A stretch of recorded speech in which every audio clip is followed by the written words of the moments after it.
En ces temps particuliers, arrêtons-nous quelques minutes sur l'extraordinaire parcours d'un homme exceptionnel, Steve Stivnar. Né en Picardie et ayant grandi près de Wimereux, il est un spécialiste de la nage en mer. La traversée de la Manche à la nage est un exploit réalisé de nombreuses fois par des hommes et des femmes de tous âges. Le premier l'a réalisé en 1875, et en 1923, il n'était encore que 3 à l'avoir accompli avec succès.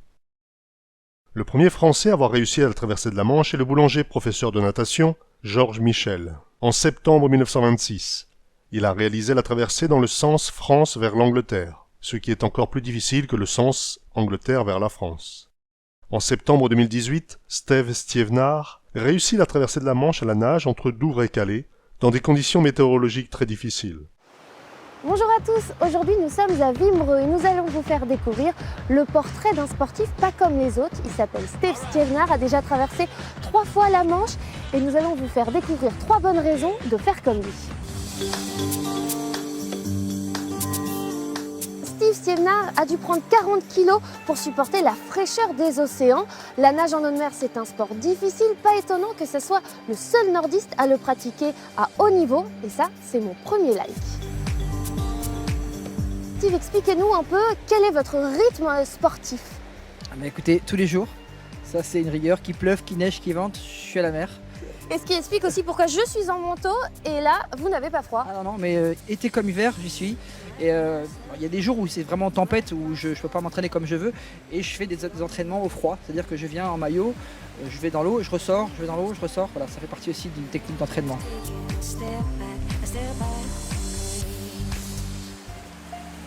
Bon, de vous à moi, c'est un peu un homme poisson.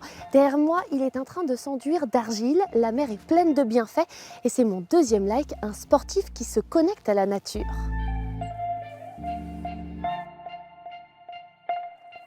La mer est pleine de propriétés pour la santé, vous les connaissez toutes par cœur? Oh non, on a encore beaucoup de choses à apprendre. Mais déjà, voilà, c'est une eau de mer, il faut savoir qu'elle est riche en ions négatifs, donc tout ce qui est sodium, tout ça. Le fait d'aller même 15 minutes dans l'eau de mer, vous pouvez avoir les bienfaits déjà de tous ces minéraux qui traversent les pores de la peau. Ça, il faut le savoir, on a tendance à l'oublier, il ne faut pas le savoir. Et donc on a tout dans la mer. Et l'argile, alors ça sert à quoi? Alors l'argile, c'est très très bon pour la peau et aussi après l'entraînement pour relaxer les muscles, voilà, tout ce qui est tension musculaire, ça adoucit en fait tout ça et puis vous avez une peau de bébé après. Derrière la carapace de ce sportif se cachent également des valeurs environnementales. Tous les jours, Steve ramasse les déchets ici sur cette plage. C'est mon 3e like, un combat environnemental. Alors Steve, tout a commencé ici. Oui, en fait c'est un jour en courant, après un coup de tempête, j'ai vu une télévision arriver par la mer avec plein de déchets et ça a été le déclic en fait. Je me dis je peux pas la laisser là, elle va repartir avec la marée suivante. Donc d'où est venue l'étude de la SLAC où je suis venu tous les jours à raison de 2 heures par jour et j'ai tout ramassé, tout collecté. J'ai fait un inventaire de ce qu'on peut trouver sur 1 kilomètre de plage et je suis allé de surprise en surprise. Voilà, tous les objets du quotidien sont à la mer, frigo, bouteilles de gaz, enfin voilà, tout c'est incroyable. Et donc suite à ça, il faut vraiment sensibiliser les enfants parce que c'est eux l'avenir.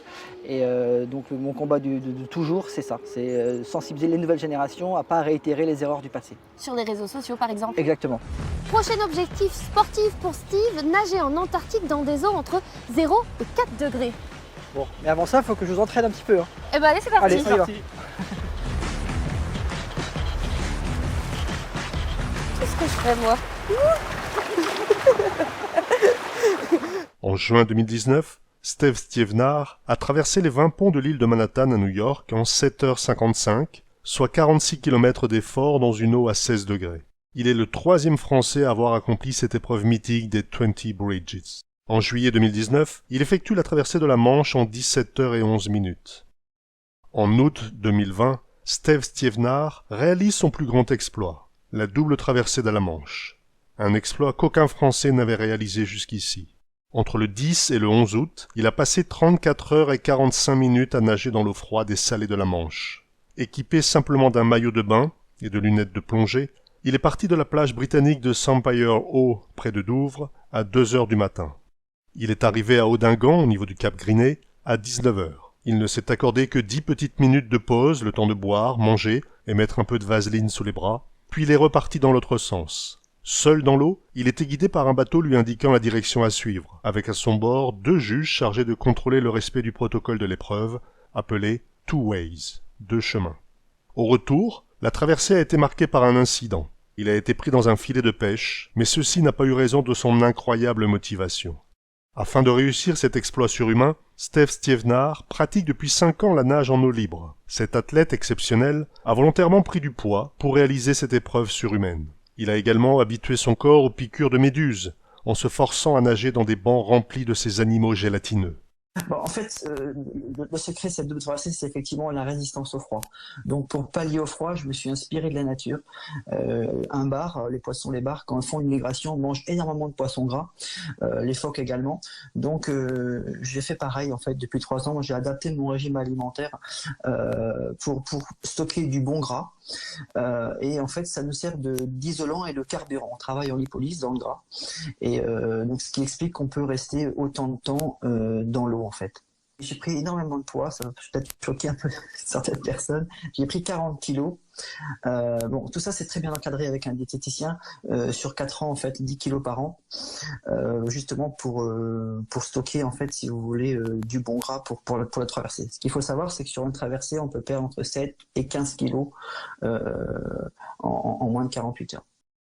Désormais, il prend le temps d'accompagner d'autres sportifs tentés par les doubles traversées de la Manche. Ce soir, Stef Stievenard se couchera à 19h30, comme d'habitude, et réglera son réveil sur 23h45. Il quittera alors sa petite maison perchée sur la falaise et descendra jusqu'à la digue de Wimereux. Il enchaînera alors les longueurs pendant 1 heure, dans l'obscurité et le froid mordant. Ce rituel, calé sur les horaires des marées, il le répète 2 fois par jour, d'octobre à juin, qu'il pleuve, qu'il neige ou qu'il vente. En attendant le retour de l'été et des entraînements marathons de 4 à 10 heures.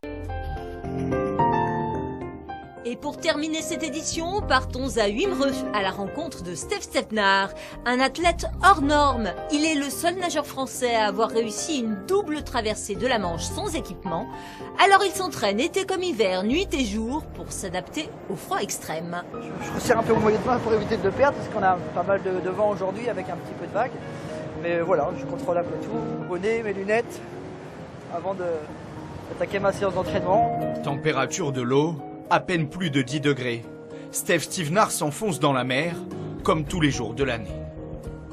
En août dernier, le nageur entre dans l'histoire. Il réalise une double traversée de la Manche et devient le premier Français à réussir un aller-retour entre l'Angleterre et la France.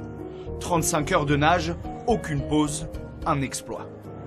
Le secret un peu pour la traversée de la Manche, que ce soit une traversée ou une double comme j'ai faite, c'est la résistance au froid. Donc il faut habituer son organisme à résister au froid.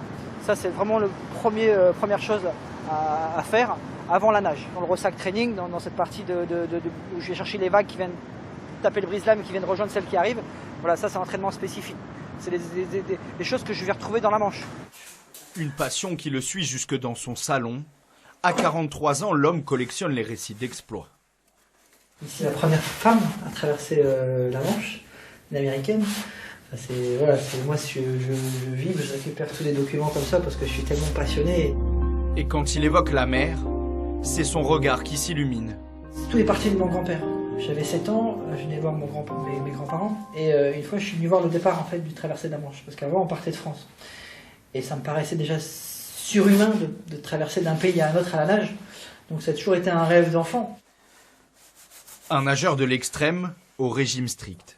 Et je mange 1 kilo par jour. C'est à peu près 7 poissons par jour. En 3 ans, Stef Stievenard prend 47 kilos.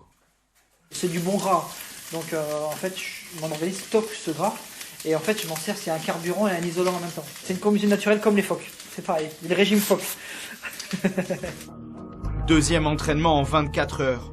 Une vie rythmée par les marées. Dans une nuit d'encre, le nageur s'enfonce de nouveau dans l'eau, comme un forçat de la mer. Un ressenti extérieur, tu as 2-3 degrés avec un vent de nord, l'eau elle est à 6 degrés. C'est très difficile, hein. C'est très difficile, mais ces moments-là, ils sont très importants. Parce que pendant ma double traversée, j'ai pensé à ces moments-là. Une obsession, résister au froid. La nuit se termine par une douche glacée dans son jardin. En mars 2019, ce colosse de 110 kg pour 1m80 est filmé à l'issue de son entraînement, au moment où il sauve de la noyade un enfant imprudent, isolé sur les rochers.